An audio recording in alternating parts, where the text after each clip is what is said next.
Okay, friends. So, in the morning session, we had seen about the identification and assessment of the risk. Okay, so what was the theme? Let us have one quick recap of what we had studied. So, the first part was of your concept number one was your digital audit. So, I need not repeat now. Okay, so where we learned about the key features, advantages, the challenges, then auditing digitally, advantages, challenges. Then the second concept was your identification and assessment of the risk. Primarily, we have got an understanding. Understanding includes your components. Okay, so you have to understand the components of the IT environment. And the second thing is you need to have certain key areas to focus to understand. Key areas to understand, like flow of transaction, how which type of applications are used, etc. Now, when you talk about the identify the risk, first we discussed about different types of risk. What can arise because of the IT environment, like loss of data, destruction of data, unauthorized access to the data, regulatory compliances you don't do. Then we discussed about something called a IT dependency. So IT dependency means your dependency on application systems. Primarily, we have got 5 elements there: reports, interfaces, automated controls, calculations, and security. Then to address it, we brought something called a general IT controls. So general IT controls are 3. One, your access security; second, your program change; and third, your data center and network operations. Okay, so I think this is what we had studied. Up to here we had studied. And this is one of the important element. And then we have to see something new now, which is called a cyber security. Yeah, because when your data is into the digital, you need to understand about cyber risk. In advanced IT also they have added now cyber security as part of the new syllabus. Now, including remote audit, because when you are doing audit from a remote location, again cyber risk will come into picture. So what is cyber? See, we use this word cyber everywhere. Cyber, cyber cafe, cyber, what is it called? Cyber attack, cyber war. See, what is cyber here? Cyber is something called digital. You understand? The word cyber, we can understand it from the context of digital. So anything digital, we will call it by the word cyber. In 1950s, one person wrote a book and he wrote the heading called Cybernautics. From there, the word cyber became very famous, and everywhere we started to attach the word cyber. Okay, but primarily what is cyber? Cyber is where, like, see, cyber cafe. What happens? There are computers in that cyber cafe. So in short, in simple, you consider cyber means digital, something which is digital. So what is a cyber attack? It is an attempt to gain unauthorized access to a computing system or a network with the intent to cause, damage, steal, or alter, destroy data. Which is this data? 0 and 1, digital data. So cyber attack is trying to access the data in order to steal it or damage it or alter it or disable it or destroy it. So regulators across the globe has placed the topic of cyber risk management under increased scrutiny. Yeah, because your personal information, your banking information, everything is available with everyone now. So it should be protected. See, it can happen. So things can happen, student. Like for example, see, this is what one instance happened. One person was suffering from cancer and they had ordered some medicines online. Now somehow the cyber criminals came to know about it. They made a call to him and they said, look, your medicines have arrived. If you want to pay, you have to pay so much. You see, one piece of information, and see, this person started to believe because he only has placed that order. Now he made a payment. See, this is one type of cyber attack now. So in the examination, they may ask you, which type of cyber attack is this? If you are made to believe that, okay, this is a very genuine link, or because you only have placed an order, they gave the specification of the material also. So you got into the very clear understanding that you only have ordered. So this type of issues can arise. That's why regulators are placing high importance to cyber risk. So financial institutions have to assess their cyber security programs, manage risk, and enhance the resilience against cyber attacks. Okay, so the next section, we have to talk about what are the different types of cyber attacks. Cyber attacks is primarily attacking to your digital data or your money, which is also in the form of a digital only today, money. Okay, if it was a physical money, then you don't call it a cyber attack. Okay, you call it attack or theft or Dakaiti. Now, they have given you certain types of cyber attacks. We have to understand it, and we'll see how the examination questions will be asked on this. See, the first one is called a malware. So, what is malware? Malware is a malicious software. That's why we call it malware, malicious. Now, it is a malicious software is any program or a code that is created to intend to create a harm to a computer, network, or a server. So, I will write some code so that it is going to destroy your data, or it is going to have encrypt your data. So my intention of my software is to cause a harm to your digital assets.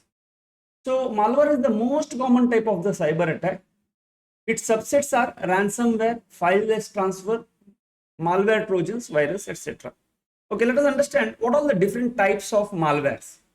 One is called a ransomware. See, ransom means big amount. They say no, kidnap, and they say kidnapped for ransom. So what happens here? Your data will be kidnapped and somebody will ask one ransom money.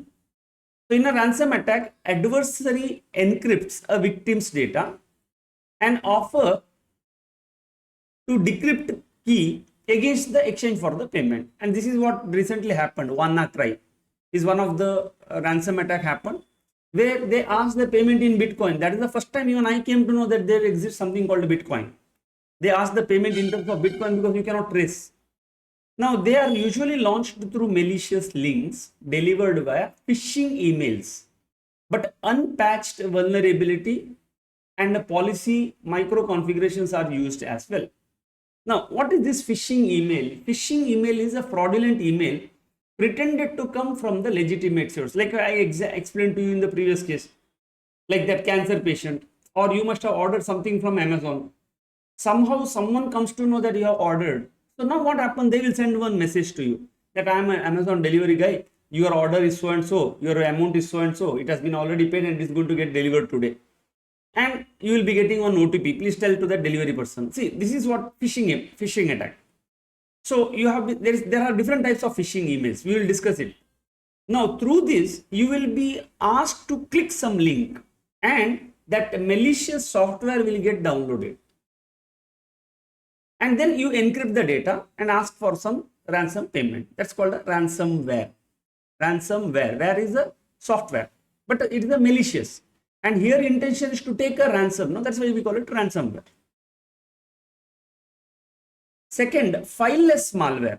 Okay, what is this fileless malware?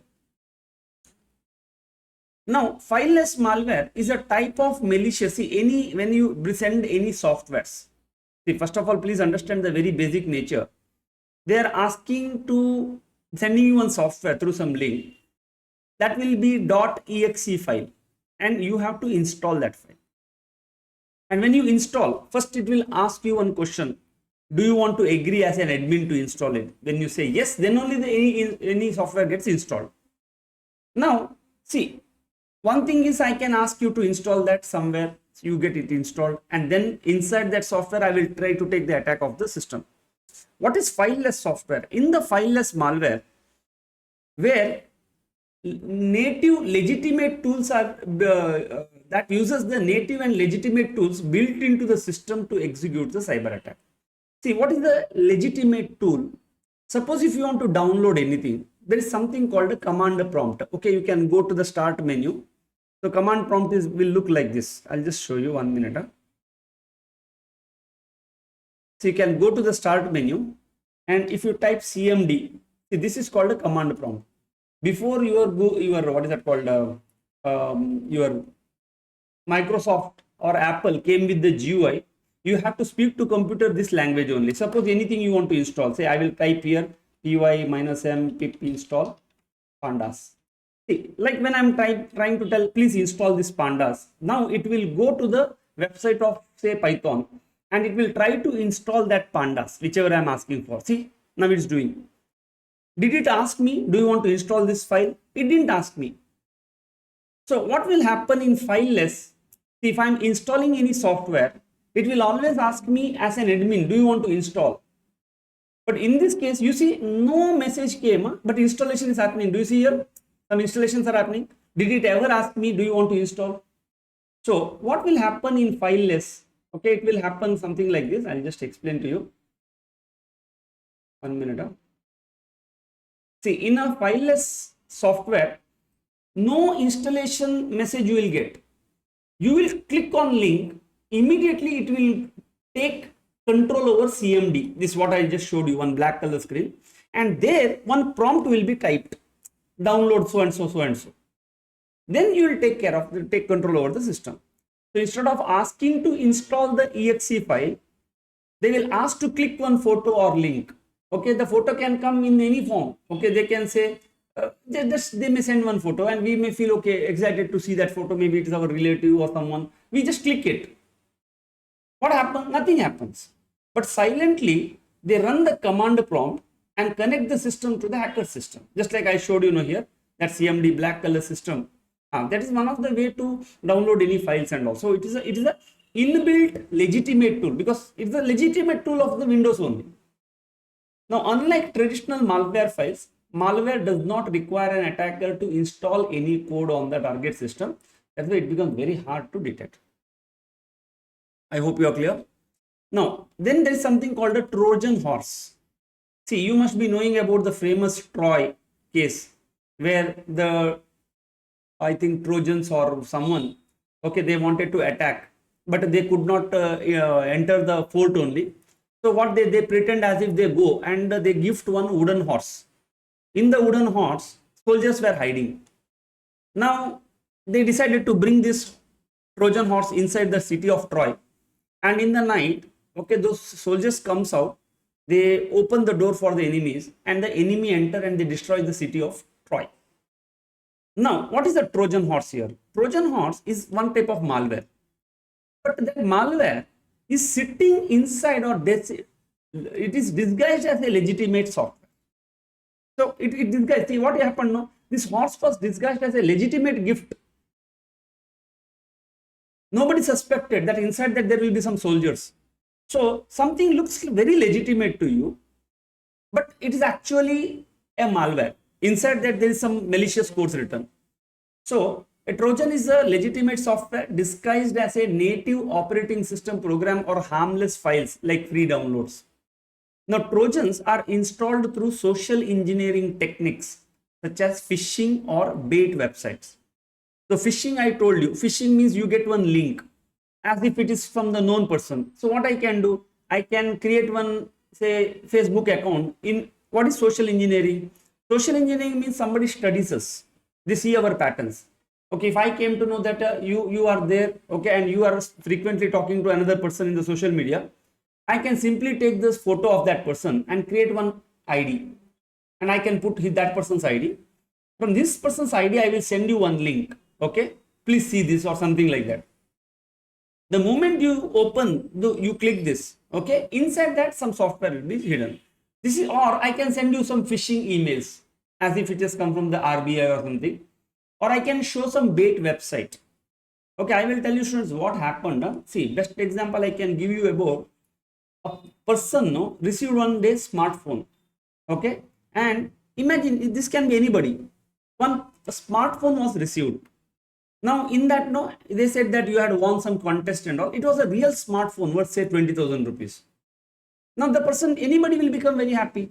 Now in fact, this person had never attended any contest, or it could be a social engineering technique. Like whenever you go, they may ask you to write one slip and tell your number. You write, okay, and they say that, okay, you won one smartphone and you get one brand new smartphone.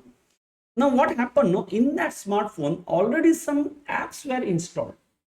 Now, when you start using it, because you got a new smartphone, you discard your old smartphone. How much is the cost of this new smartphone? Say maybe 20,000 rupees. And you start doing banking transaction. But one of the apps silently will keep that banking passwords and all. So what happened? He was not getting credit card statements.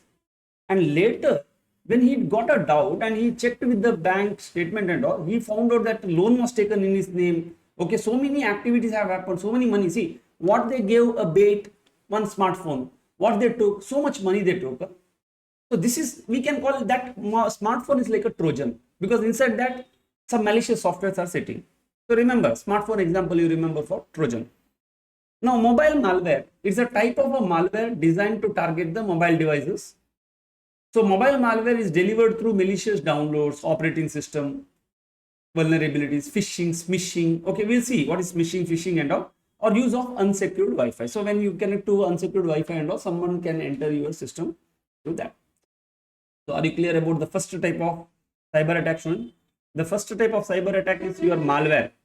Malware is malicious software. It can take the form of ransomware, fileless malware, Trojan horse, or your mobile malwares. So 4 types of malwares we have discussed. So in the examination, they will give you a scenario and they will ask you what type of attack happened here. So you have to tell this is a malware and this is this particular type of malware. The second thing can happen something called a denial of service attack. So what is denial of service attack? See, simple friend, just to tell you, 10 minutes of your Amazon.com, you know, they may earn 10 lakh rupees just for 10 minutes or 1 crore rupees they may earn. Tomorrow, if big bonanza sales has been announced at 11 o'clock, now the competitor or some hacker wants to stop this. So what they can do, they can repeatedly give the request into this website. So Amazon.com, Amazon.com, Amazon.com, Amazon.com. See, always know, just now sometime back we discussed about the scaling. See, you will have a bandwidth according to some traffic. Imagine if it's my classroom, there are 20 people. 20 chairs are there. Now, if 200 people come, then what happens? Then I don't know, I cannot take the class because in the capacity where 220 people could have sat, 200 people have come. Now, out of 220 are genuine. All 180 simply came to destroy my class. So now, at the end, what happened? It will crash. I will not be able to do anything. So, what happened? I will deny the service to the genuine people. So, in the denial of service attack, now, since you ask this prompt from different devices, like every device is trying to ask Amazon.com, Amazon.com, Amazon.com, then Amazon.com becomes slow. Now, when the genuine user is trying Amazon.com, website is not loading only. Why? Because the website denied the service to the genuine user. So, denial of service attack is a malicious attack, is a malicious targeted attack that floods a network with the false request in order to disrupt the business operations. Simply false request you give. That's what company did. No, company did one thing. They started to trace the IP. If same IP multiple requests are coming, then what they do? They will block this IP. That's why these hackers become very intelligent. They sent some malicious software to everyone, which is not going to do any harm to them. But on one particular day, from every mobile devices across the world, whoever clicked that link or installed that software, everybody will simply go to Amazon.com. This is called a distributed denial of service attack. So when you send the request only from one IP, somebody will easily block it. But when the request is coming from different mobile phones, you will not be able to trace it.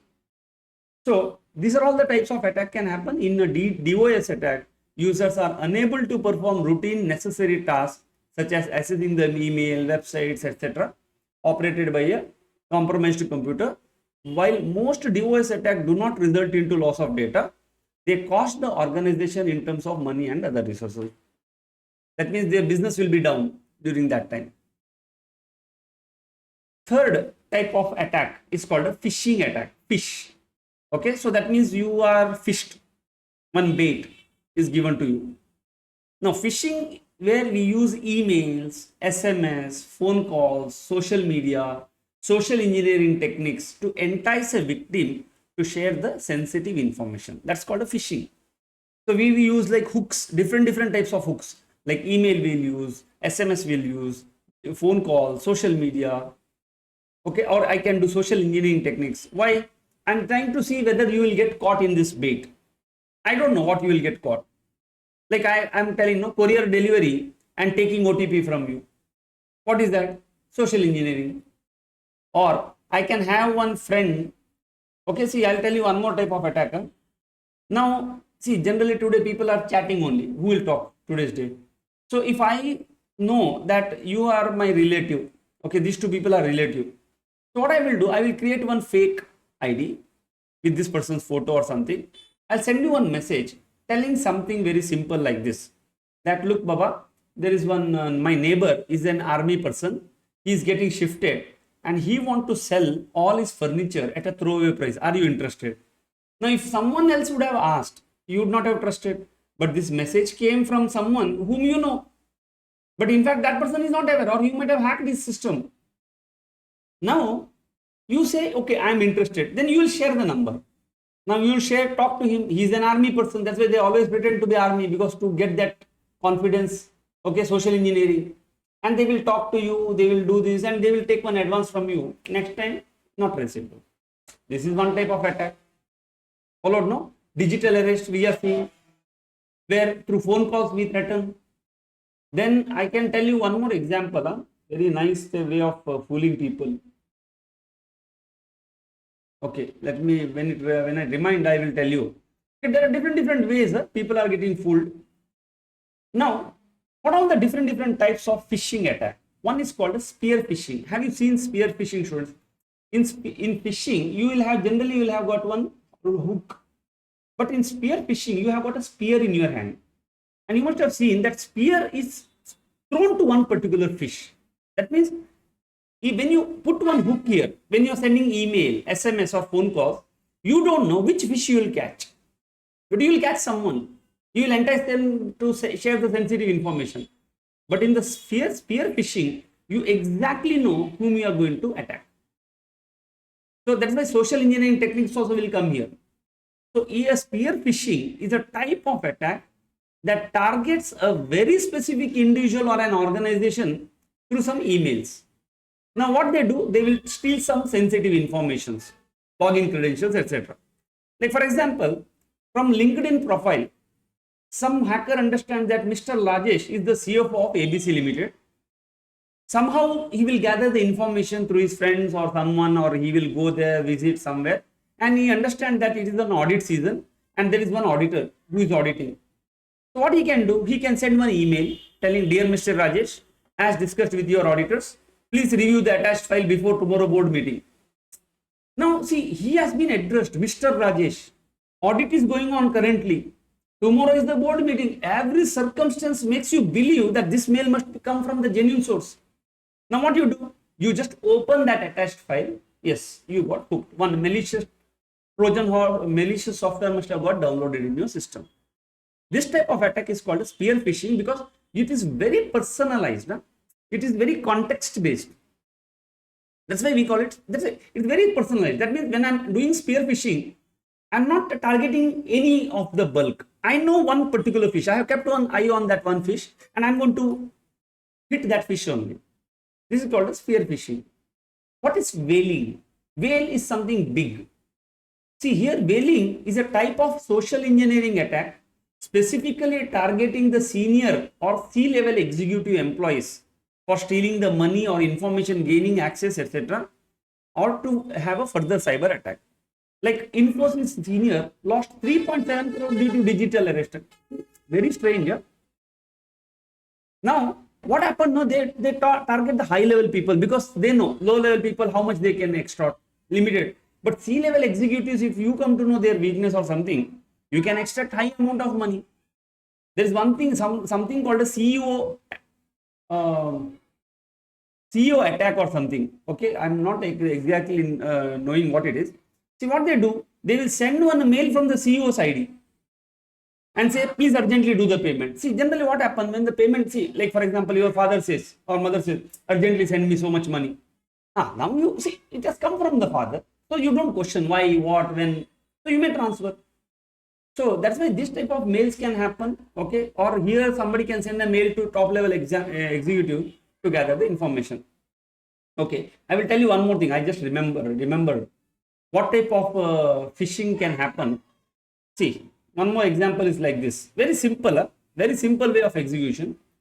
Suppose I hack this person's WhatsApp. Simple. I will hack WhatsApp. Okay, this is me. It is my WhatsApp. Now, someone hacker will go through my contacts, see the conversations. They will try to understand, okay, whom I'm talking regularly, what type of relationship I'm having. Then he may send one WhatsApp message to my friend telling, look, there is some CSR initiative, somebody's health is very bad. I am contributing 25,000 rupees. Why don't you also contribute? They are short of two people, do donuts. And they will not ask, I am not going to ask to pay me. That is the old story. People have become very intelligent. So I am not telling pay me, but I am telling pay to one CSR organization. See, since what happens generally when, see, you may be having a good business relationship. So he might have paid earlier because of your request. So now this time he is asking. So you may end up paying another 25,000. Later you come to know it has been hacked. So this type of messages can come from anyone. So whenever request for money comes, we have to be extremely careful. Okay. One more case happened in Hong Kong where video call happened and the accountant was told to transfer the fund. He transferred. At the end of the day, they came to know that this video call, the CFO was AI avatar. He is not a real person only. Now, smishing, SMS. So, smishing is the type of fraudulent message of sending text messages, purporting to be from reputable companies to reveal the personal information. Like, for example, income tax department is sending you, okay, your income tax refund of 18,500 is approved. Please click to here to update your bank account. That's called a smishing, because they have sent one text message with the intention to induce you to give your personal information, credit card numbers, etc.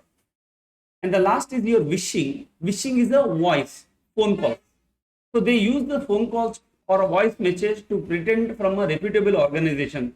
Like, for example, I am calling from RBI, your KYC has expired. I will tell you your account number also. I will make you believe. And I'm saying I'm sending one OTP over phone, please do it.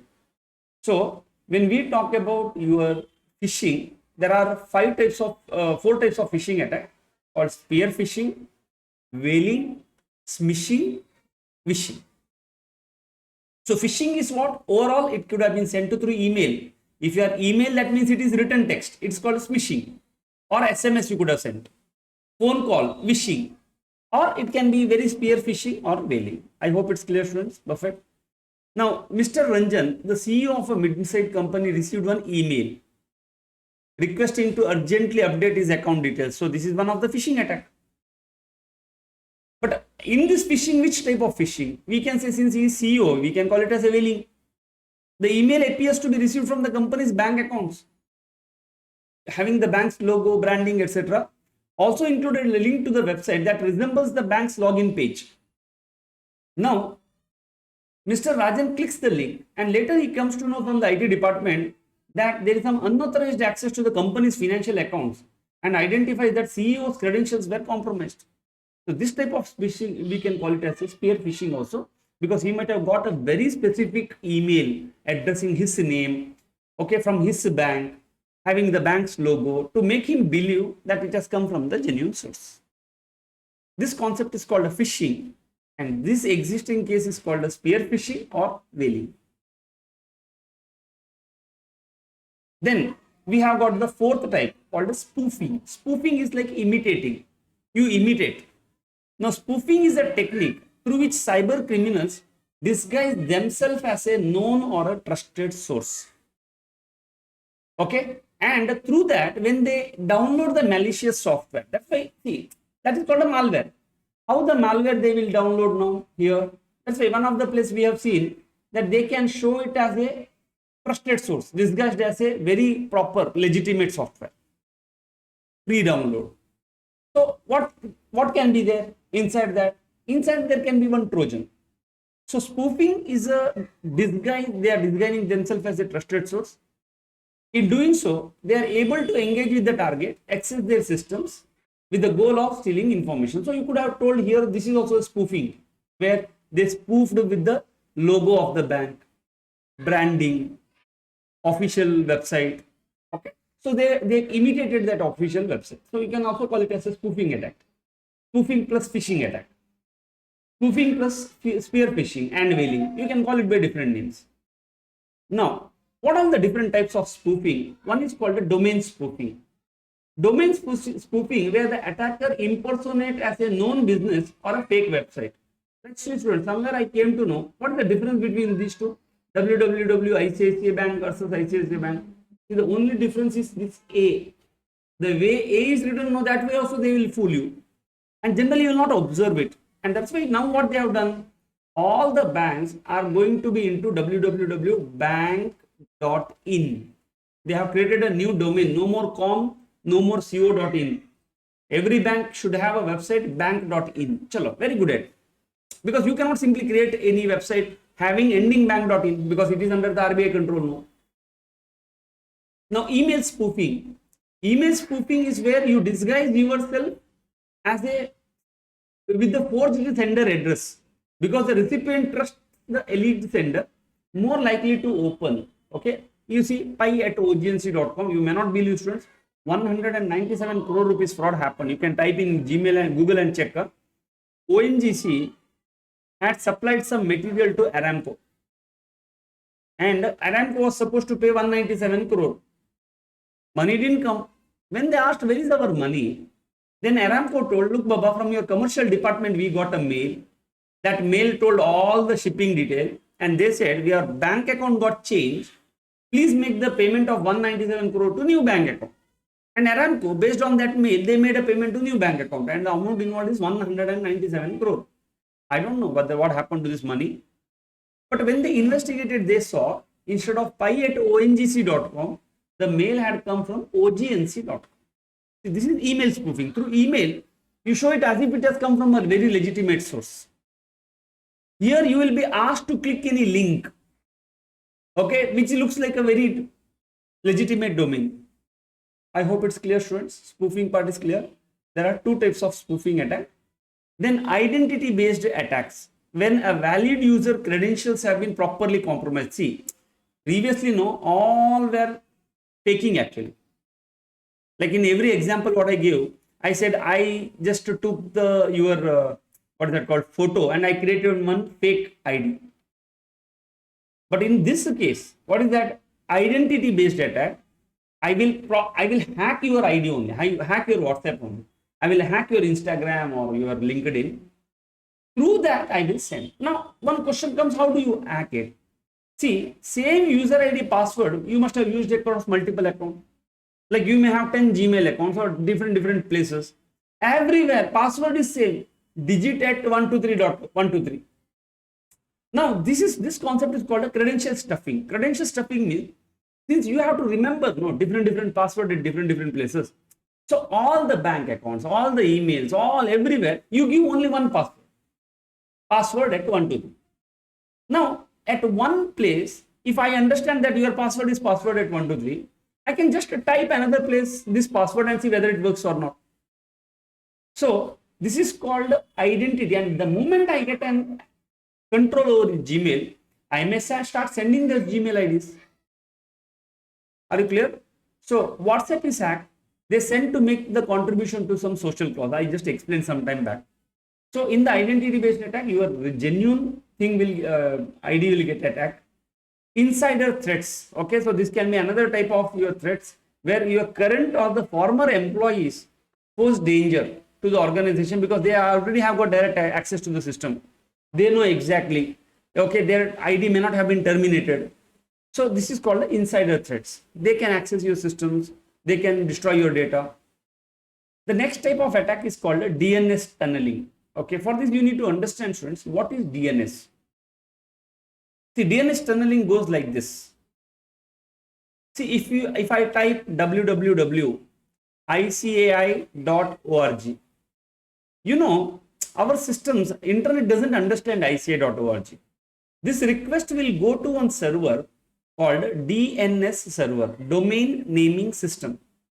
Now, when ICA.org goes here, it will convert this ICA.org, that 192.168.22.12. In fact, instead of typing ICA.org, I should have typed this. This is the internet language. But how many websites you remember like this? IP address, whose IP address you can remember? So instead of that, everybody life is made very easy. Facebook.com. But Facebook is represented by one IP address. Now, who will do that conversion? DNS. Now, because DNS is doing, servers are doing conversion, some institutions are owning it. it is said that there are 13 DNS servers in this world right now. Now they will give this type of service like .com, .co.in, .bank.in. Okay, those servers, those who issue your IP address. Okay, now what happens here? This is your website. This is the company. Now this website is having one firewall here. See, firewall will permit the requests coming from the DNS, because obviously if it is coming from the DNS server, that means this website knows this server. So this communication is getting built. Now what the hacker will do? He knows now that this, see, I cannot enter from this route. Why? Your firewall will stop you. They'll ask you, who are you? So what I do, I will pose it to be like a DNS request. Okay, I will send some request, DNS request. And when the DNS request is going into the server here, I will send some message as below this, beneath this. Okay, let us read it. DNS tunneling is a type of attack leveraging on the domain name system queries. Like ICA.org is nothing but we will convert into 11.12. Responses to bypass the traditional security measures. What is that? Firewall. So you can enter into the system through the DNS server and they transmit their data and code within the network. Now this tunnel, that means see here one tunnel is created. Tunnel is what? Underground. That means from the outset, this firewall is thinking, oh, DNS server is talking to me. But below this data, this communication, one tunnel is built. And the attacker is sending some malicious information inside. He's trying to access the security digital assets inside. From the outset, people are thinking, okay, one DNS server is talking to the firewall.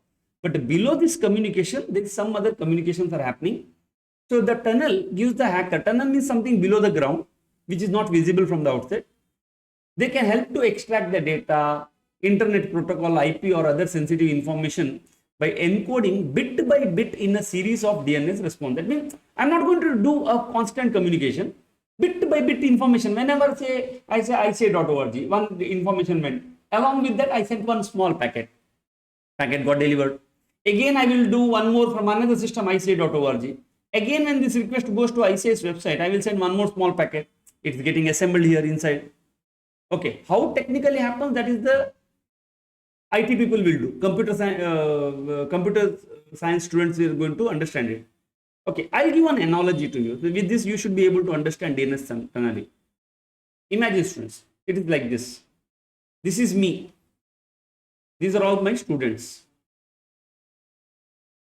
Now, in the classroom, will a teacher permit students to talk to each other? Generally, no. No, they will not permit and say, let us assume I am very strict. Now, this person wants to talk to this person now. Or this person wants to talk to this person, whatever. Now, how they will communicate now? Now, this person will raise one request for a pen or pencil. Sir, my pencil is not working. So, immediately I will pick the pencil and I will give the pencil to him. Now, is this communication permitted in the classroom? Answer is yes. Follow? Then, below that pencil, I will send one message. I will write some message on the pencil and I will give. Nobody is aware. Because what is permitted here? One DNS communication is permitted. Then after some time, I will ask for rubber. Then this person sends me one rubber. On the rubber, some message was given. Then I say, okay, sir, my pencil is done. I will return it back. I said, okay, you gave your pencil back. Again, one more message was written. So like this, two students in the classroom will talk to each other in a manner where nobody is able to understand.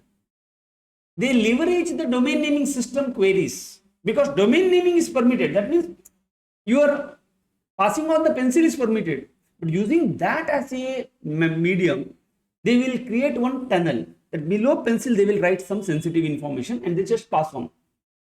I hope you are clear. So DNS converts the website name into IP address. Entity allows DNS traffic through its firewall because DNS is known one. Now attacker will use this DNS communication system to do the data transfer or software transfer. DNS communication is used in hidden communication channel. That's why it is used as a tunnel. I hope it's perfect, students. Clear? Next is your Internet of Things based attack. So what happens in Internet of Things? Your every devices are connected. Your fridge is connected to mobile phone is connected to your washing machine is connected to your TVs. So all your Internet of Things, everything you can handle through the mobile phone. Like the what is it called? The detergent is less, automatically you will got one message. Okay, then you will pour the detergent. Like everything is interconnected. In such case, what happens if any attacker can hack on one device? They will understand. They will get access to entire network only. So once compromised, the hacker assumes the control of the device, steal the data, and for the group of infected devices. So we can say that there are 8 types of cyber attacks which are possible. What are those? Phishing, okay, malware, phishing. Then you have got identity based attacks. Then you have got phishing, malware, identity based, denial of service attacks. Then you have got DNS tunneling, spoofing. 4, 5, 6. Okay, 2 more are required. Okay, Internet of Things based attacks, IoT attacks, and insider threats. Insider threats. So these are all the 8 types of your cyber attacks which they can ask you in the exam. Let us see some of the questions. Okay, test your knowledge 4. Where is your test your knowledge 4? This is the test your knowledge. What is cyber risk? Explain it with some examples. Okay, so here in a very simple manner you explain what is cyber risk, and you said okay, malware can be one, okay, Trojan horse, denial of service attack, phishing, spoofing, identity based theft, insider threats, DNS tunneling, internet of based attack, etc. Because answer they didn't give, but they said refer para 5.1. The definition of smishing is wrongly given in the study material. Okay, what is smishing? You will see here. Fake SMS message to trick people to believe. Okay, it's the same thing. Yes. Next is your RTP question. Finance manager received a text message on his mobile phone. Okay, claiming to be from the bank. Dear customer, your account has been temporarily suspended due to suspicious activity. Now, to reactivate, please open it. So, okay, they gave some link. Failure to do so within is going to become deactivation. See, can I say it is spear phishing? I cannot say, because they said dear customer. That means like this mail must have gone to so many people. Message must have gone to so many people. Okay, but let us see what they are going to tell. In a spear phishing, they would have told dear UV, your account number so and so. I would have given very specifics there. UV is worried about the account type. Which type of phishing attack is this? Fell into the victim. Also explain other type of attacks. Okay, so this is called smishing, because you got in a written form a text message that this is the so and so case. Other cases are spear phishing, whaling, and wishing. Perfect, students. Is it fine? Easy, right?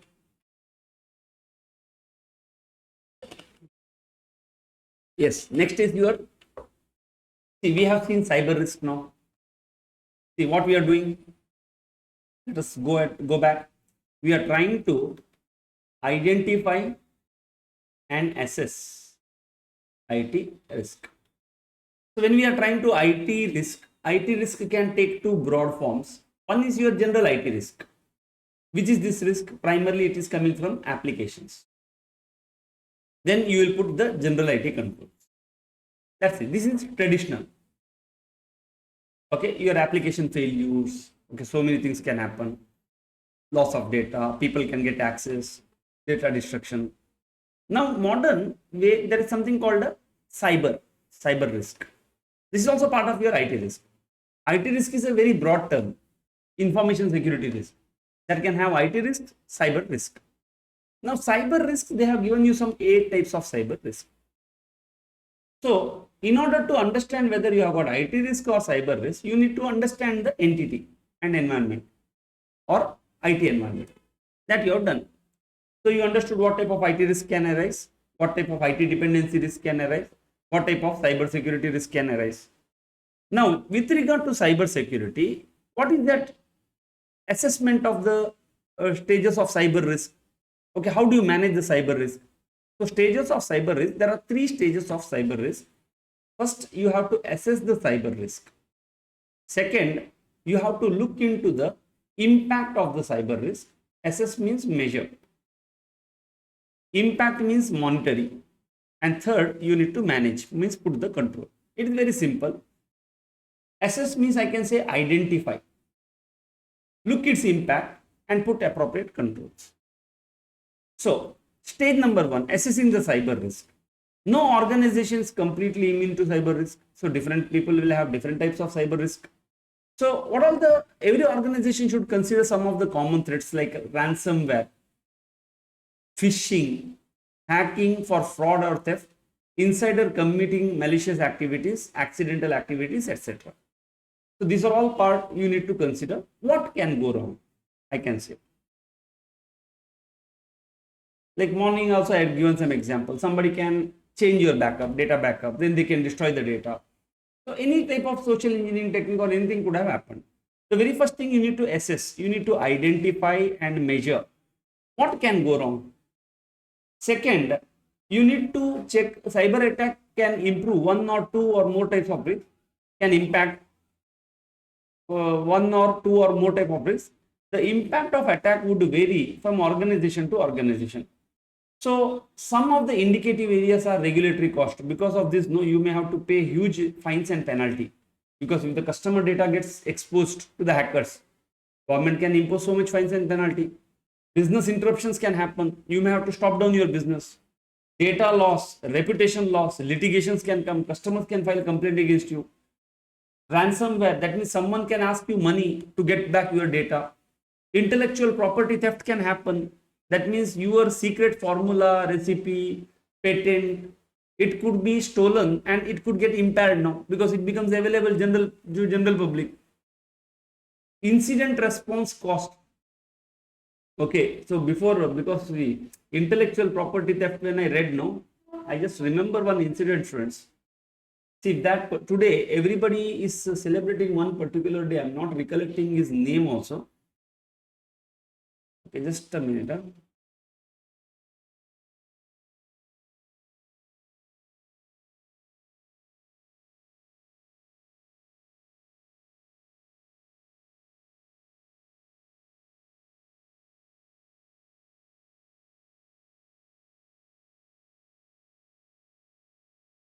Okay, so I'm not recollecting his name. Huh? See, there was one person. Okay, he's at a very young age. Huh? He's a very fantastic. In fact, Apple and all invited them to work on their project. Okay, so this is called ethical hacking. Now, this guy, okay, at the very young age of 21 or so, he hacked one university. Now, university, there were a lot of documents like patents and other stuff.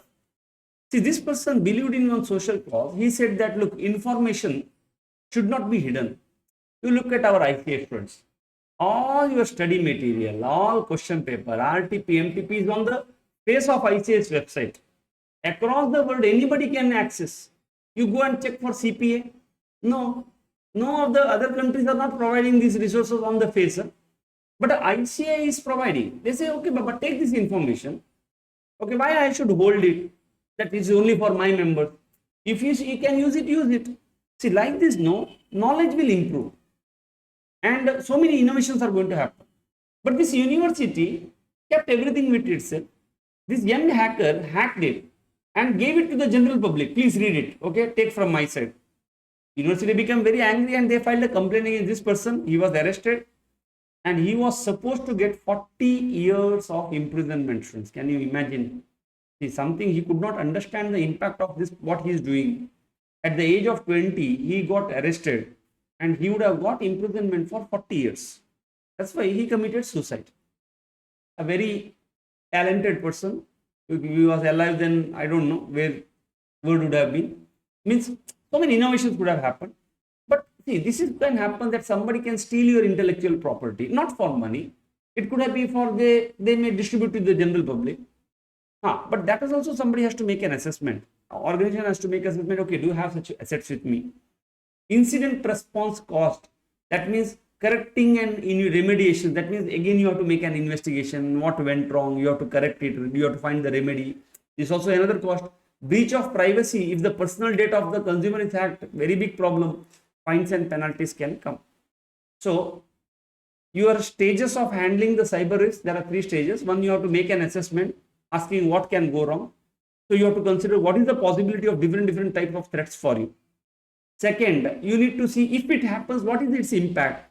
Now, does it cost you regulatory cost? Does your business gets interrupted? Does your intellectual property will be lost? Okay, what will be your incident response cost? What will be the fines and penalties somebody can charge? And third, you have to manage that risk. Manage means approve the controls. So gain a holistic understanding of the cyber risk, assess the existing IT and cyber security program and see what you have done right now, what my law requires me to do. Align the cyber security and IT transformation initiatives together. That means automation and cyber security, don't take it as a 2 different projects. You align both the cyber security and automation as one project. Because when you're automating, you are removing people from the loop. Tomorrow, because of no human being, somebody can easily get access to your systems. You have made an internet of things there. So you have to align the cyber security and IT information transformations together, understand the risk, accepted risk, that means for which you are not giving any control, and document compensating controls. So this will be your managing the cyber risk. So get a holistic understanding, understand your regulatory requirements, you align the cyber security and automation projects together, and accept the certain risk and document the compensating controls. I hope it's clear, students. Yes, so we'll see some of the MTP and test your understanding question. Now, ABC Bank recently faced a cyber attack. See, this word cyber attack itself will tell you that this must be from chapter number 12. Because you have not come across this word anywhere else. In nowhere else they will going to speak about it. Where hackers attempted to steal the customer data. This raised the concern about the cyber security measures. So that means this is from concept number 2, identify and assess the IT risk. But in this, they are talking cyber. That means this is a sub-concept related to cyber. And when we talk about cyber attacks, we spoke about different types. So one question they can ask you, which type of attack is this? But from this, they already told that they have stolen the customer data. And they are talking about the cyber security measures now. Regulators now required to have, so that their risk management can have and improve the defense against such threats. To handle cyber security risk effectively, it is important to understand its stages. See, cyber security stages. Elucidate the stages of cyber risk that you should focus upon. From these keywords, you understood it is which chapter and which concept they are speaking about. Let us see another way how they will give you this. An online retail company operates through website where thousands of customers place order.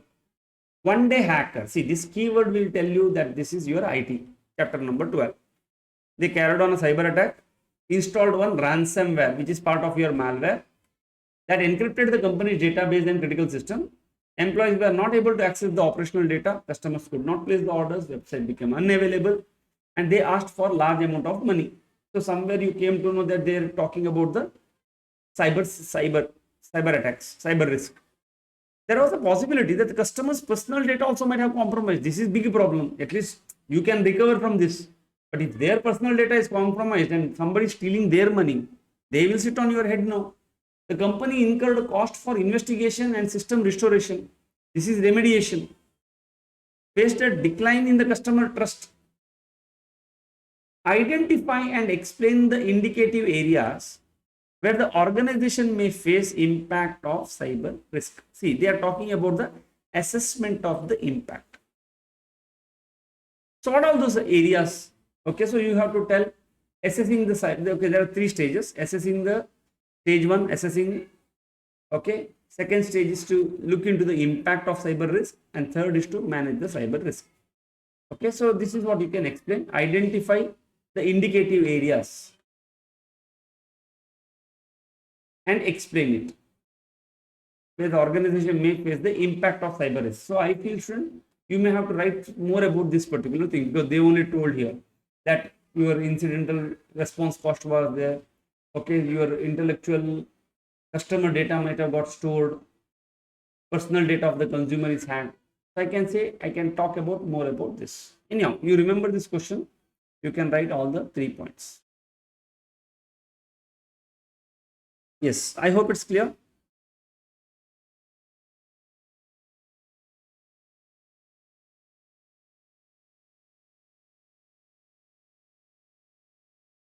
Okay, so now comes the very important part called a cyber security framework.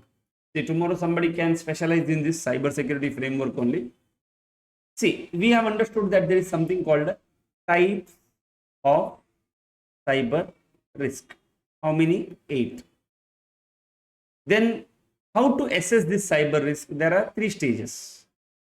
One, make an assessment, look for its impact, and take actions. Now, what is that action? Can you try to address things in bits and pieces? Yes, traditionally, this is what you did. Like, for example, for your case, are you taking care of cyber attack? Yes, but it is not a very holistic. It's not a modern way. Like with the limited knowledge, we are trying to protect our cyber digital assets. So you remember, students, in internal control chapter, we spoke about the structure of internal control. So then we spoke, there are 2 types of structure. One is your traditional structure, where you have this segregation of duties, and you have got this internal check. You remember, no? And then we have got the modern, what is that? COSO framework. Before 1992, we had a traditional internal check, independent check. Internal check, we had got segregation of duty, authorization. This was the traditional concept, and COSO is the modern concept. So they didn't discuss about anything on the traditional ways to establish the internal control for cyber security. But what is that modern way? Cyber security framework. Just like we have got a COSO framework for internal control, there is one framework called a NIST framework for your cyber security. Okay, now let us understand this NIST framework. What does it say? So cyber security framework includes how management is identifying the risk. The first thing is they have to identify the risk, protect and safeguard its assets from the risk, management preparedness to detect the attacks and their response. So we can have the NIST security framework designed into 5 broad areas. It's called identification of the risk, protection of its assets, because the moment you understand, okay, this risk is there, you start protecting your asset. But still, you have to, from time to time, you need to detect. Like, for example, you know, one rat has come inside your house. You identified. What that rat can do? Rat can eat the dress material. Now, immediately you lock the cupboard where your dress is there. But still, that rat might have gone inside, and one day when you open, everything must have it must have eaten. That's why you try to open the cupboard and try to detect whether anything happened. If you see that rat is there, you try to respond to it, and then you try to recover from the risk. Responsiveness includes respond and recover. Then you see, okay, what is it has eaten, what it has not eaten, what to do with what it has damaged. So like you decide your response. So there are 5 stages in cyber security framework given by NIST. I hope it's clear, friend. And this is more like, I can say, COSO framework had 5 components. What is that? Control environment, risk assessment process, control activity. Like this, in cyber security framework given by NIST, there are 5 stages. It's like identify, protect, detect, respond, recover. Now they will have sub principles. Identify will have, okay, first of all, you have to identify your assets. Like rat has come, but it is going to go to a godown where old material is kept, old dress materials are there. You say ignore it. You don't want to take risk with the suit, that reshme sari, okay, silk sari and all. You don't want to ask. The very first thing is you have to identify the assets, business environment.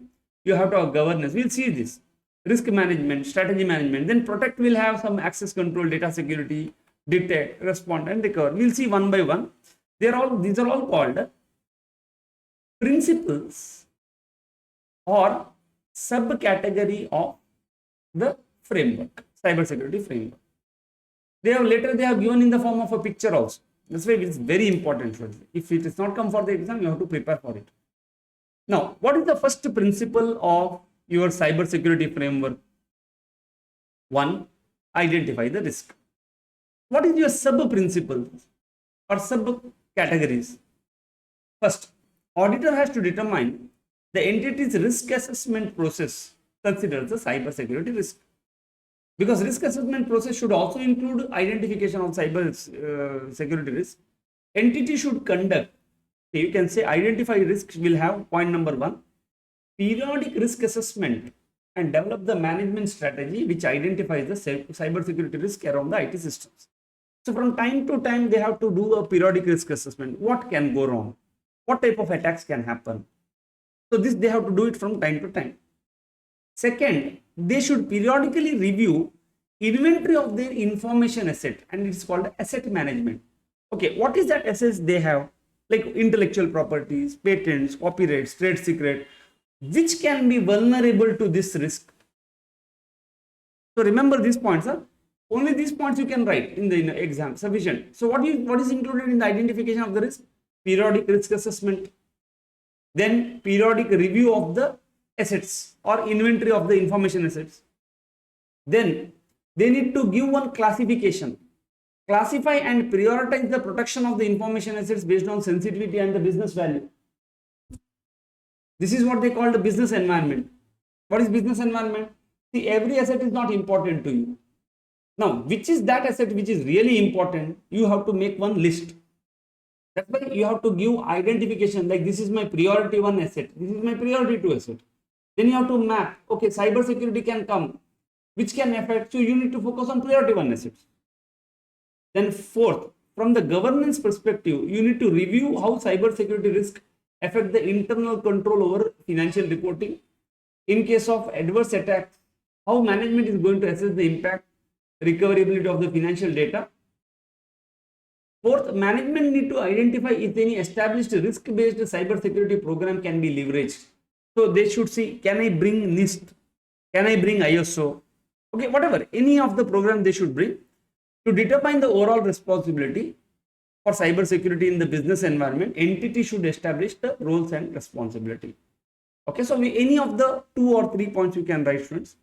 Okay, in your common sense, you can say, so what is your identification of the risk? You can say that periodic risk assessment has to happen. They have to identify the assets. They have to prioritize the asset. They have to assign the roles and responsibilities, like who should protect it. If they see this, what they should do. And risk assessment should be discussed with the TCWG or the audit. I hope it's very easy. So the first principle of your NIST cyber security framework is identification of the risk. And identification of the risk includes these are all the sub principles. Second, protect the risk, it seems. I don't know. It is actually protect the asset. Don't get confused. So the second principle is to protect the asset. So once you have got an understanding of what type of assets you have got, what type of risk can happen, what is the priority of the TCWG, okay, then obtain an understanding of the entity's processes for safeguarding.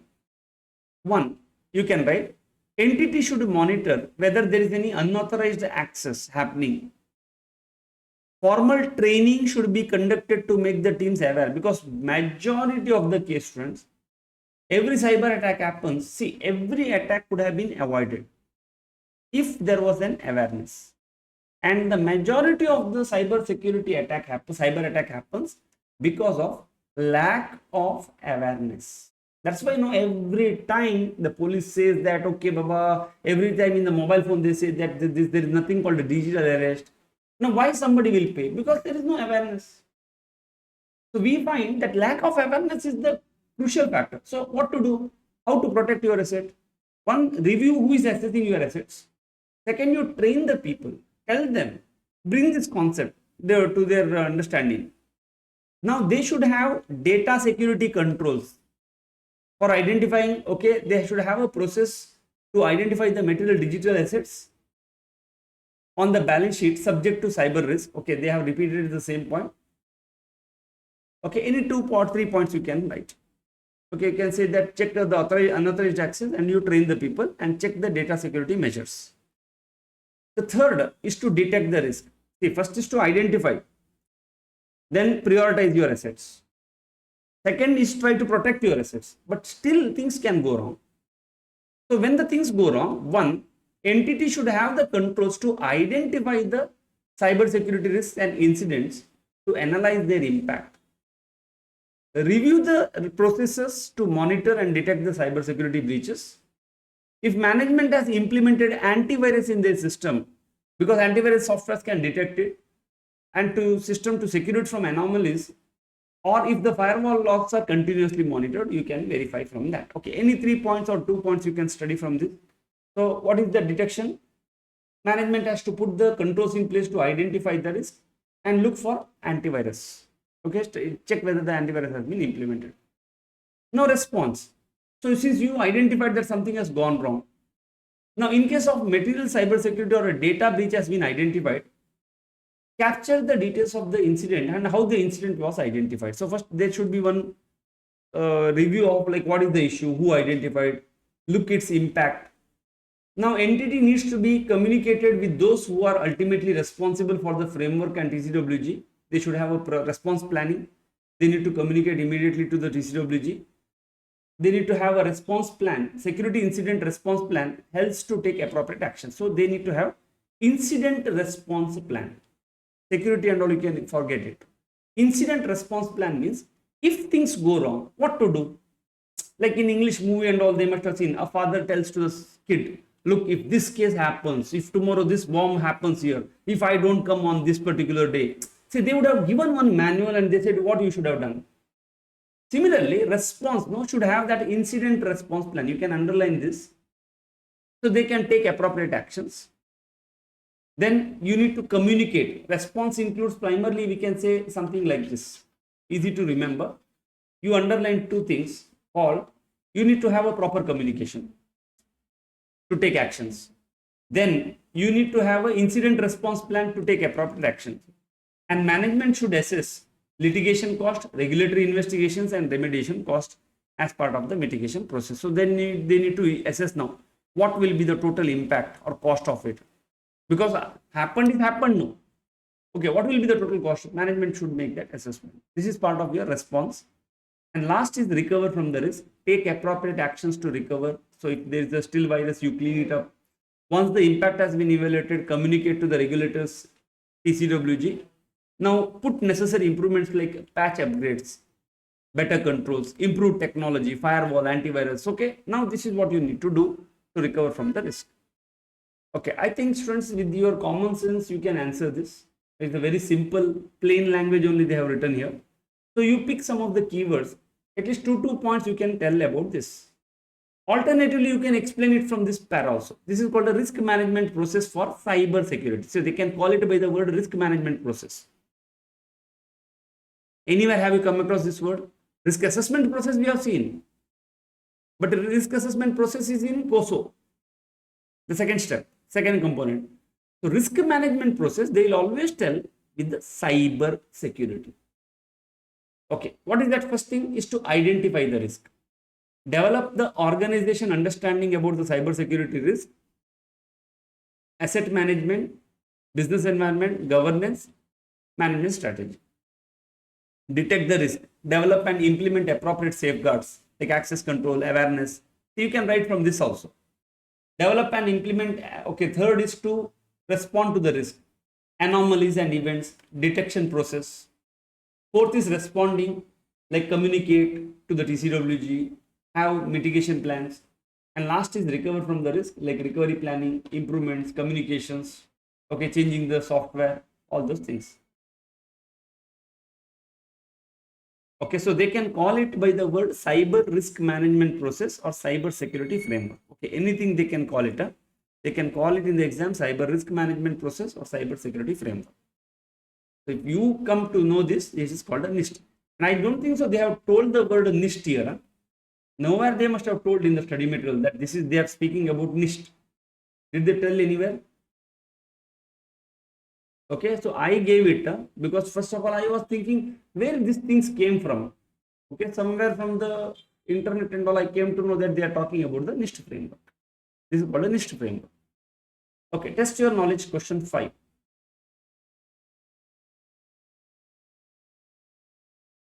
Now Sukanya, CA final student, is of the view cyber risk, see keyword, are the issues of IT and results only in information lost to the entity. She feels many cyber attacks are not directly targeted financial system. This is wrong. Is her view proper? No, it is not an issue of IT, but it's a business risk. It will have so many consequences like business regulatory cost, ransomware, incident response cost, breach of privacy, fines and penalties. So you may have to make this assessment of fines and penalties also as per SA 250 because you have to comply with the law. So it may also happen, modify the financial record, modify the key automated business rules, automated control. So that's why she has to consider it from the risk of misstatement. Now, briefly describe the cyber security framework. Okay, so what is this cyber security framework? Includes identify, protect, detect, respond, recover. So sub principles are so and so. So what is the answer they have given in the study material? Refer para number 5.3. Okay, so I have given this answer based on the chart what they have given in point. So this contents I have taken it from the chart. I hope it's fine, students. Yeah, and we have seen in the this detailed manner, they may call it by the word called a risk management process or cyber security framework or cyber risk management process. Now, Sujal, appointed as an auditor of Kashish Limited, company is heavily dependent on digital platforms for its core operations and financial reporting. Somewhere you sense that it must be chapter number 12. During preliminary discussion with the management, he observes following gaps in the IT risk management framework.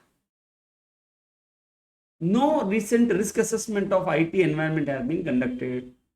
No documented strategy for managing cyber security threats such as unauthorized access to the system, loss of data breach, potential data breach. Company has not classified the information assets, reviewed the systems connected to the digital information. That means asset management has not happened. No roles have been defined for Chief Information Security Officer. They don't know what is that they need to do related to cyber security. There has been no discussion with TCWG on how cyber security risk can impact the internal control. Are they not supposed to do all these things? Yes. Why? Because when they identify, when they respond, these are all the part of it. What should the Sujal's first step in response to the above mentioned observation? So you can mark it as a priority 1 question, student. Very nice question. So you can say identify the risk. The first step in the response to the above mentioned observation, somewhere from this context you should understand they are talking about cyber security framework, is to identify the risk in the manner. Auditor has to determine the risk assessment process considers cyber security. Have they done that? No risk assessment of IT information has been carried out. Then entity should conduct periodic risk assessment and develop the management strategy. Have they done it? No document strategy. The entity should maintain periodical review of information assets. They said there is no information assets. The entity should classify, prioritize the assets. From the governance perspective, they should review how cyber security, who should do, TCWG should do from time to time. They don't have any clue only. No discussion with the TCWG about the cyber security risk. Then this management needs to identify if they can leverage this NIST and ISO, and they need to define the overall responsibility of the CISO, CIO, etc. That is also not happening. So I don't know, students, how they can ask in the exam, but very nice question. See, from this you should be able to understand. They gave you the components of this, correct? And what should be your first step? First step of what? In response to above mentioned observation. See, all these points are talking from the identify point of view. So you study this thoroughly, but what they can do, they can apply this logic for other things also. They can ask you from recover, respond. No, probably they may ask you from identify risk only, because identify risk itself is having so many points. See, so many points are there. So study this identify risk thoroughly. I doubt they may ask you from any other point of view.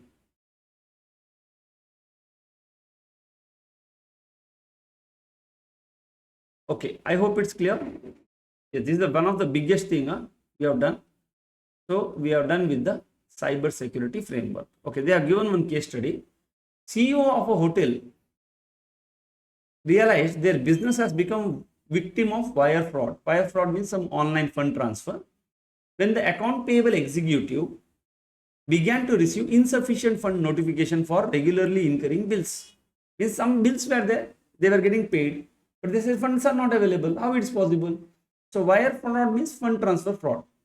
Now what happened? No, sometime back, CEO had clicked one link in an email. It is coming from the trusted source, which we have already seen this example. However, it wasn't, and he clicked it and entered the credentials. So cyber criminals captured the CEO's login information. We can call it as a whaling. Now, what is that attack happened? Phishing attack happened. And whaling is a part of phishing attack or social engineering. They must have made him to believe something. Now, what is phishing? Is the form of social engineering, sending fake emails, etc. Now, fraudulent transfer of $1 million rupees happened, 10 lakh rupees. Now, cybersecurity team were asked to help to mitigate it. The impact: the business lost 1 million and funds were not recovered. Loss was business reputation also was lost. Lessons: train the staff. That means this is remediation. Implement stringent wire transfer protocols and have a cyber response, incident response plan. Okay, so they can ask you anything. I don't know. This is just a case study they give. So they may ask you this case study from the point of look, have you identified it? Yes. What is that? This asset you have, your cash, bank balance itself is the big information asset. So you have to protect it. Then, okay, you have identified that something has gone wrong, detection has happened. So first is you identify, then you have to protect. Yes, you detected that some malicious attacks happened, fund transfer is gone. You have to respond and you have to recover. So they are told about the recovery part, how to do it, how to respond. Okay, students. So next aspect is about the control considerations for the cyber risk. So we have seen previously about the NIST framework. Apart from having cyber security policies, procedures, and framework for regular assessment, management should have strong and updated internal controls. Now, what is that internal control? I can say these are all more like examples of control. Already at a high level, we discussed here what should be a framework for you: identify, protect, respond, detect, respond, and recover. Okay, now what type of controls they need to have? Can you give me some examples? So they gave you 3 examples. Controls around vendor setup and modifications, because cash will be paid. This is one critical area. So here they are talking about the examples of controls or control considerations. They are not generic topics. They are specifically asking. Then second, they are asking electronic fund transfer, online fund transfers you do. See, cyber attack, see, it's not a cyber attack, but in Chennai, one person was transferred 9,000 crore rupees in his bank account. This type of incidents also can happen. And controls around patch management. Patch means upgrades. Like your app, sometimes it doesn't respond. It says that there is one updated updates to be done. Then you update that. That's called a patch. Now, what should be the types of controls? Now, certain cyber security schemes exist in which changes to the bank account or other critical vendor informations are requested through email phishing scams by individuals purporting to be authorized vendor personnel. So entities have appropriately dispersed the funds to these individuals, therefore inappropriately reduce the liability owed to the actual vendor. So what happened? No, some vendor will ask, say, my bank account has got changed and please change. Like best example is ONGC fraud. Now they made the payment, inappropriately dispersed the funds to that hackers, and they reduced the liability which is owed to ONGC.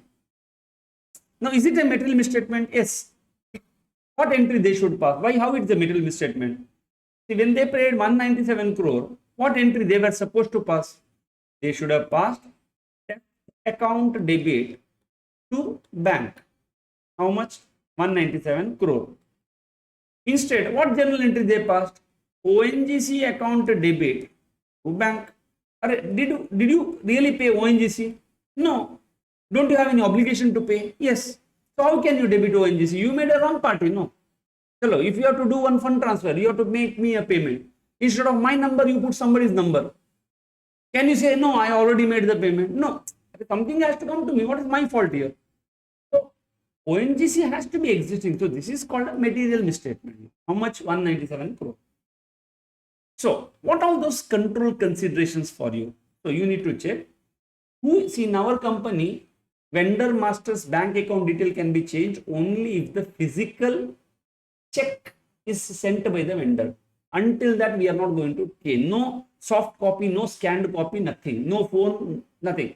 If a vendor master's bank account has to be changed, then a physical copy of the check has to be sent by the vendor with authorization letter. This was our procedure in Vedanta. So whenever such request comes to change the vendor master modification, you have to consider who is responsible to make the changes to the vendor master, whether it is happening at centralizedly or in a decentralized way. Is there any other communication channel used like email, request change, or you preparing? See, we had a maker and checker. We have to, somebody has to feed, somebody has to check, request will get to the HOD will authorize, then it will go to the ERP system.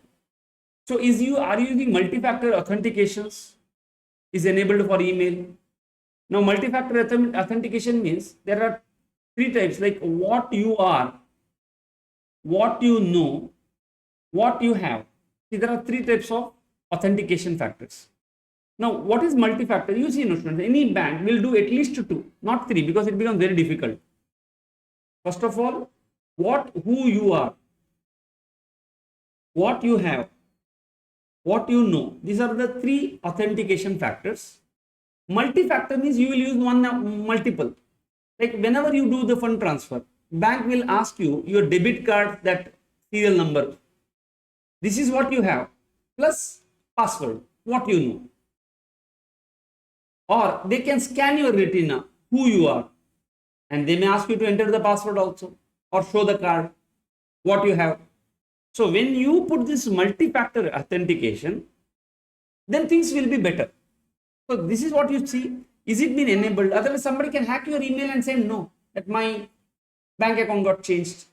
What systems and technologies are used to initiate authorized request? Are authentication of the protocol defined to verify the modification to the vendor master? Like, are you doing callback procedure? Did you call the vendor and ask, sir, did you send this check? Okay, let us see one examination question. See from where they will ask.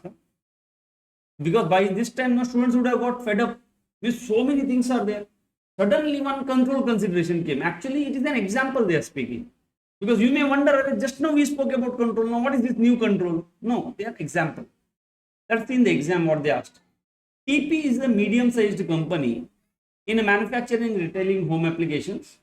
Company has placed proper cyber security policy. See, this word will tell you that this is about the cyber security. They have got everything. Regular assessment is also done. The management of the company faced one cyber attack incident of email phishing scam, which resulted into inappropriate dispersals of various individuals posing as the vendors. That means some payment has gone to the vendors, caused substantial loss. Despite they have got a framework, this problem came. So are they asking about the NIST framework now? We don't know. Incident highlighted that they need to have a strong and updated internal controls. That means controls are weak. As a statutory auditor, how will you evaluate the controls around the vendor setup? Clean. Clean in the sense, did you see which exam? Your November 24 exam. See the words they told students. You have to just remember this. Vendor setup and modification control. See, vendor setup and modification control. I don't know, at least 90% of the cases they will tell you very clearly from where it is coming. So now your answer is very straightforward. You say here, who is responsible to make the changes? Is there a multi-factor authentication? Do you have a callback actions? What type of technologies are used to initiate? Done. And see, did you not score full 4 or 5, 4 out of 4 marks here? But only thing you have to remember, this is a knowledge question, clean knowledge, no application only here. Then, 2 more questions are probable for the candidate for the exam. Controls around electronic fund transfer. Now, electronic fund transfer similar to vendor change can be pertaining to fraudulent requests for wire transfers are made relating to the business transactions. and vendor payment, as well as fraudulent requests appearing to come from the financial institution requiring disbursements from the customer asset accounts. Okay, so the request can come from one of the customers, say, sir, please transfer like your debtor. They may ask for more money, or your CEO may tell to ask the fund transfer. So that's why it's called a CEO fraud. Generally, mail will come from the CEO, urgently transfer 5 crore to so and so account. What are the controls? Are the personnel responsible for wire transfer are educated about phishing scams? I told you CEO case, this AI CFO, he told $30 million Hong Kong dollars, and the accountant transferred it. Actually, this was AI avatar. Now, has he been told about phishing scam? The day I came to know about this incident, I immediately called my brother, because my brother is working in a company in a payment section. So I told him, look, it happened in Hong Kong. Tomorrow it can happen with you also. It can happen with anyone. Maybe I may call you and I may ask you to do fund transfer. So this type of phishing scam is going to happen often. You don't know, because we saw the video, no students, how beautifully AIs are going to create. What if, see, for them 30 seconds of conversation is sufficient to fake your voice. So in such cases, how to address? So I showed one secret code. Okay, I told whenever fund transfer happen, if I tell this code, or you should tell me this code, then only we'll do it. So this was our understanding. So tomorrow, my avatar can come, but that code to my avatar may not be available, no, may not be knowing. So first you need to make the people educated. Our authentication protocols are defined, like callback procedures, dual authentication. What systems and technologies are used to facilitate the request authentication? Same answer. So I don't think so this is going to come again, because already they have asked this for the exam. Same points they have to write there, because vendor also fund transfer can happen. So here they are talking about the vendor setup. Here vendor payments. Now controls around patch management. This they can ask you. Cyber and ransom attacks exploit the known security vulnerability. That means your Android is old version. That means there is a possibility of cyber attack. So they will exploit the known vulnerability. Exploitation often caused by unapplied patches or the upgrade. So you need to ask one question: did the entity have got a patch management program? Periodical vulnerability scans they are doing. Did they notified of patches by the external vendors? Did Microsoft only told, or somebody else told that this is the patch? Okay, what is the process for updating the patch? Because in the name of patch, somebody can send you some malicious softwares. Okay, so these are all your control considerations. And the last part is about your remote audit. Okay, so with this we can stop, because too much, no? Then we will try to recollect what we have studied.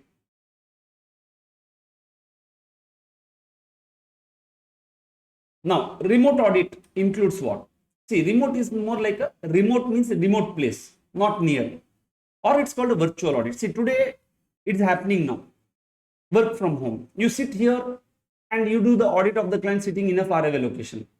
So auditor is going to use online. See, this is like remote class now. You are sitting in some faraway place. I am sitting here and we are talking to each other. So auditors use online or electronic means to conduct the audit. It could be partial or completely virtual, to obtain the audit evidence and perform documentation review and of the auditing. Audit planning and scoping is becoming very crucial here, and thanks to COVID-19, because of which the landscape got changed, and so many work from home remote audits has happening today. So what is the consideration for remote audit? The auditors must develop the tailored strategies. Okay, first thing is feasibility and planning. They need to check, okay, is such remote audit possible? So planning should involve agreeing with the audit timelines, like when we should complete, what should be the meeting platform, should we have a Zoom calls or Microsoft Teams or Google Meet? Now what should be the data exchange medium, like should it be sent through mail or WhatsApp or Telegram, or any authorizations I want for your Tally or SAP? So at the planning stage, you have to discuss with the client about timelines, platforms, exchange medium, access authorization request, etc. Then check, after you discuss, the feasibility of what technology may be used, because auditor and auditee both should be well versed with that technology, because auditor may say I will use hologram. Client should be aware about it, no? And both should have competency and resources available, because auditee may not be competent or internet resources may not be available for hologram meeting. Auditee may be staying in a location where broadband is very low, bandwidth is very low. So first you need to plan certain things. What is that you need to plan? You need to talk in advance when we should complete, what should be the platform, what accesses we need, what should be the data exchange mechanism. And second thing you need to check, whatever, is this remote audit possible now? Are me and my client are well versed? And the execution phase of remote audit involves teleconferencing with the auditee, document sharing platform. Okay, and the document for audit evidence should be transferred to a document sharing platform like Google Drive, OneDrive, etc. Okay, this is one of the considerations. One, you need to check feasibility and planning. Second, very importantly, confidentiality. What you should do for confidentiality, security, and data protection, because some hacker can come through you. They can, since you got access, somebody can come through your access. So, first of all, to ensure data security and confidentiality, access to document sharing platform should be restricted to very few people and secured by encrypting the data. That means whenever you are sending any email, you have to encrypt and send. Whenever you get any data, confidential data, you may have to put a digital signature and send. And that digital signature or encryption software access should be restricted. The moment you got a mail, information has to be removed from that platform and stored in your personal folders. Then you have to consider the legislation and the regulations also, which may require additional agreement from both the sides, because you may not record the sound, you may not take the screenshots. So now you need to ask well in advance, sir, in your country, in your place, is this law and regulation permits me to do this? That you need to be aware. Otherwise, if you take something, the auditor should not take the screenshots. You should have got a previous authorizations before taking, because it's all sensitive information. And last thing, you need to encourage people to use virtual private network. See, what is virtual private network? It is like this. See, this is your company and there are a lot of systems which are interconnected through LAN. This is what we can LAN. You are in a very far away location. You are sitting here with your system. When you want to do a remote audit, see, your network request will go from different routes. And we don't know. This network, this is like internet looks like this. Very clumsy. How your request, which network will take your path inside their LAN, we don't know. That's why there is a concept called a VPN server, virtual private network. So you will ask request here. The moment you request, it will build one encrypted path for you specifically, and then it will give to this entity this encrypted information. That means you are using public transport only. You are using this public band network.